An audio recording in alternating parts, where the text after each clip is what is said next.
چھوٹے سے ٹکڑے کی کیا حیثیت ہے؟ اللہ فرمائے گا جا آج اس پر کچھ ظلم نہیں ہوگا. وہ جائے گا ایک پلے میں وہ 99 دفتر جو گناہوں سے بھرے ہوں گے، برائیوں بدعمالیوں کے ہوں گے، ایک پلے میں وہ سب دفتر رکھے جائیں گے، دوسرے پلے میں وہ کاغذ کا چھوٹا سا ٹکڑا رکھا جائے گا جس میں اشہد ان لا الہ الا اللہ و اشہد ان محمد رسول اللہ لکھا ہوگا. اور وہ کاغذ کا چھوٹا سا ٹکڑا ان 99 دفتروں پر بھاری پڑ جائے گا اور جو وہ شخص جہنم کے بجائے جنت کا جگہ ٹھہرے گا.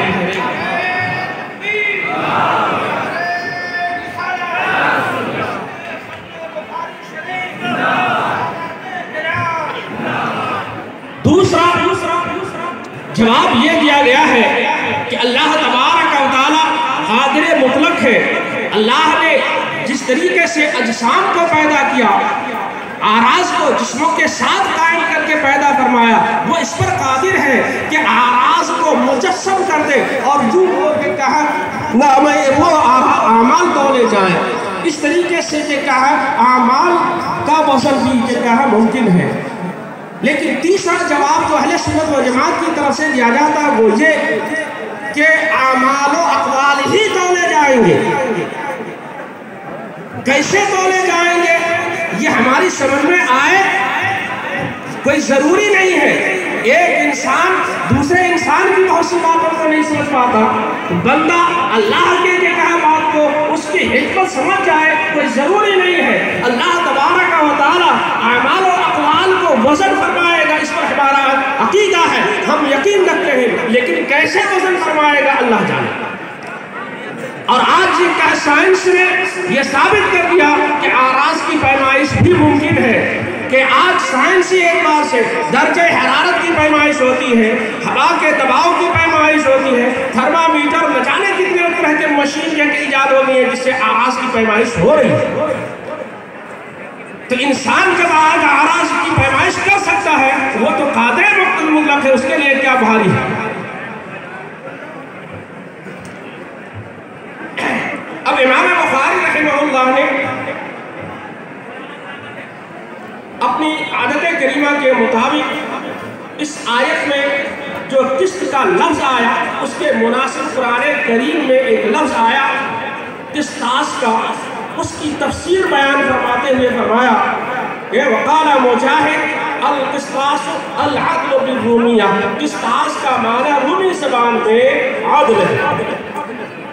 اس سے ایک شبہ ہو سکتا ہے کہ قرآن کریم میں عربی زبان کے بجائے دوسری زبان کے الفاظ بھی کیا ہے آئے ہیں، جس کو اصطلاح میں دخیل کہتے ہیں کہ دوسری زبان کا لفظ کسی دوسری زبان میں رائج ہو جائے.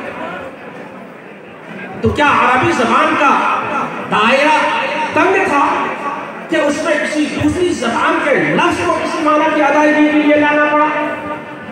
اس کا جواب یہ کہا دیا جاتا ہے کہ یہ دخیل نہیں ہے، بلکہ کیا ہے یہ تعارض ہے کہ یہ کہا اتفاق ہے کہ وہی ایک لفظ عربی زبان میں بھی اسی معنی کے لیے ہے اور رومی زبان میں بھی اسی معنی کے لیے ہے. یہ حسن اتفاق ہے. تو امام بخاری نے امام مجاہد رحمہ اللہ کا یہ قول نقل کر کے اس بات کی طرف اشارہ کیا کہ قسطاس کا معنی جہاں عربی زبان میں عدل ہے وہی رومی زبان میں بھی کیا ہے عدل ہے. اس سے ہمیں دو فائدہ مل گیا، ایک اس لفظ کا عربی معنی بھی معلوم ہو گیا، دوسرا کیا ہے رومی معنی بھی معلوم ہو گیا.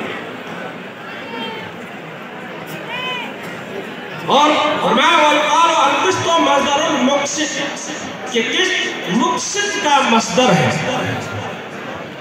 قسط مقسط کا مصدر ہے.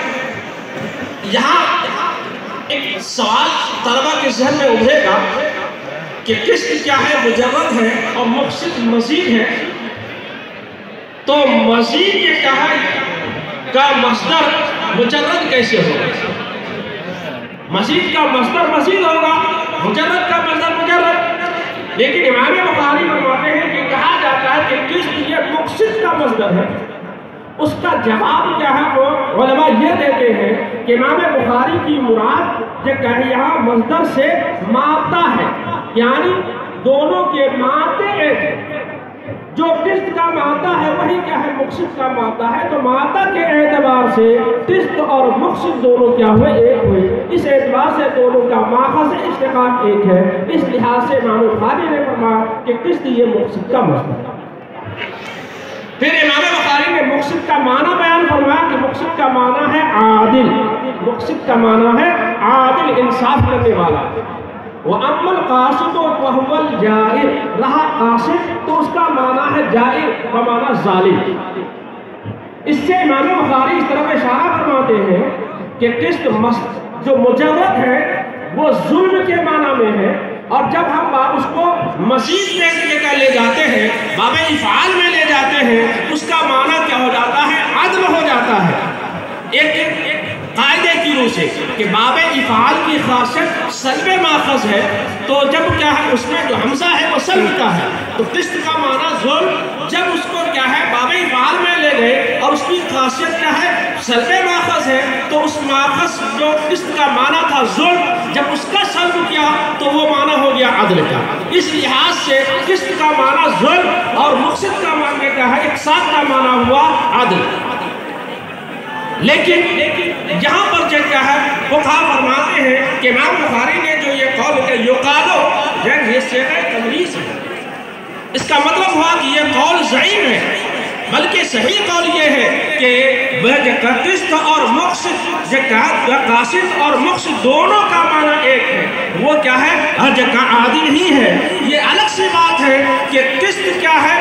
یہ متضاد الفاظ میں سے ہے، یعنی ایک ہی لفظ ہے، دو سدین معنی کا احتمال پر مشتمل ہے۔ کس کا معنی؟ قسط کا معنی جہاں ظلم آتا ہے وہاں اس کا معنی عدل بھی آتا ہے، اور اس کی دلیل خود یہ آیت کریمہ ہے جس کی ابھی تلاوت کی، وَنَضَعُ الْمَوَازِينَ الْقِسْطَ، کہ ہم قیامت کے دن انصاف کے ترازو قائم کریں گے۔ اب امام بخاری نے اپنی کتاب میں درج کردہ آخری حدیث اپنے شیخ احمد بن اشکاب سے نقل فرمائی۔